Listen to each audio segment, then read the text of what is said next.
E enjtja e madhe, misteri i dashurisë, shërbimit dhe çlirimit.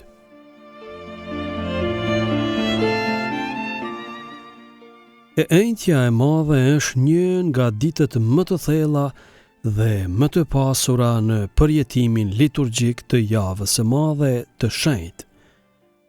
Ajo shënon fillimin e treditshit të Pashkve dhe na zhyt në misterin e dashurisë konkrete të Zotit që merr trup në shërbim, në dhuratë, në flijim. Leximi i parë nga Dalja kapitulli 12 na kthen në kohën e Mojsiut dhe të daljes nga Egjipti. Është një përshkrim i darkës së Pashkës që izraelitët kremtonin natën para se të dilnin nga skllavëria. Qengji i flijuar, buka e pabrume, domethënë pa maja, shpejtësia dhe përgatitja për udhtim janë të gjitha shenja të një fillimi të ri, një udhtim nga skllavëria në liri. Ky moment nuk është thjesht një kujtim historik, por një përkujtesë e gjallë, anamnezis, një përjetim i përvitshëm që përforcon identitetin e popullit si të liruar nga Zoti. E enjtja e madhe na kujton se liturgjia jon ka rrënjë të thella në këtë histori çlirimtare, sepse Jezusi zgjodhi pikërisht këtë darkë të Pashkës për të dhënë kuptimin e ri të saj. Jo më vetëm një çlirim fizik, por një çlirim total nga mëkati dhe vdekja.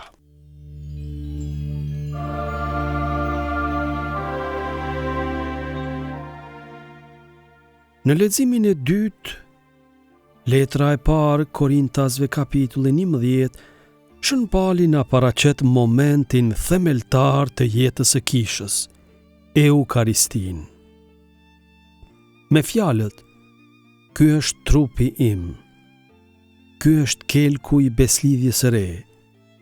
Jezusi jo vetëm që e përmbush kuptimin e darkës së Pashkës, por e ngre atë në një nivel të ri, në dhuratë të vetvetes. Ky nuk është më një kujtim simbolik, por një veprim real që aktualizon për çdo brez sakrificën e Krishtit. Sa herë që kremtojmë meshën, hymë në këtë mister të flijimit të tij dhe bashkohemi si një trup i vetëm në dashurinë që ai shpërndan. Kjo është zemra e kishës, Eukaristia si burimi dhe kulmi i jetës së saj.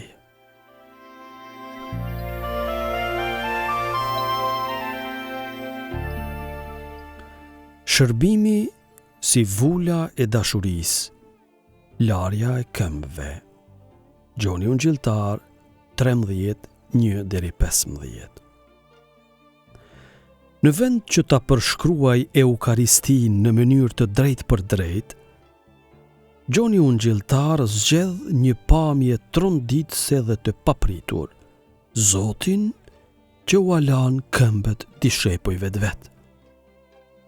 Ai që është mësuesi, zotëria, Mesia, zbret në gjunjë dhe merr formën e një shërbëtori. Ky gest i thjesht, por i thellë, bëhet komenti më i fuqishëm për kuptimin e vërtet të Eukaristisë. Eukaristia nuk është vetëm një akt liturgjik, por një mënyrë jetese. Të hash trupin e Krishtit dhe të pish gjakun e tij është të pranosh të bëhesh pjesë e një dashurie që shërben, që përkulet, që fshin lot, që lan këmbët. Jezusi e vulos këtë mësim me fjalët: ju dhash shembullin, që sikurse bëra unë, edhe ju të bëni.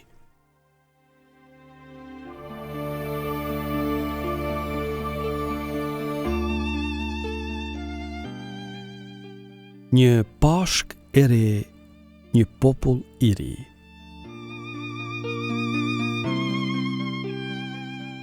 Në këtë ditë të shenjtë bashkohet historia e Izraelit, misteri i Eukaristisë dhe shembulli i shërbimit të Krishtit.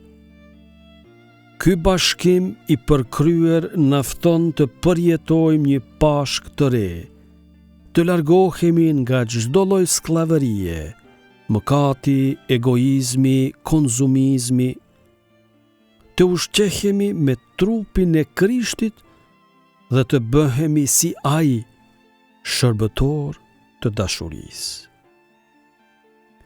Në të njëjtën e madhe, ne nuk festojmë vetëm themelimin e Eukaristisë dhe priftërisë, meshtarisë, por përkujtojmë një mënyrë të re të jetuarit me përvojtëri, në bashkësi, në shërbim dhe sakrificë.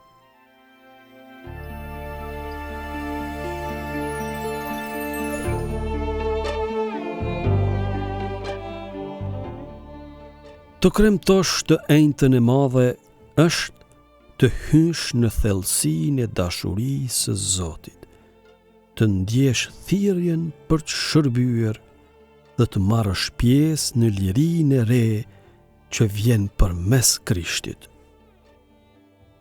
Nuk mjafton të ndjekim meshën. Duhet të jetojmë Eukaristinë në përditshmërinë tonë. Siç thot Papa Francesku, Eukaristia na çon drejt të varfërve, drejt të përvojturve, përulurve, drejt atyre që kanë nevojë për dashuri, sepse aty është Krishti.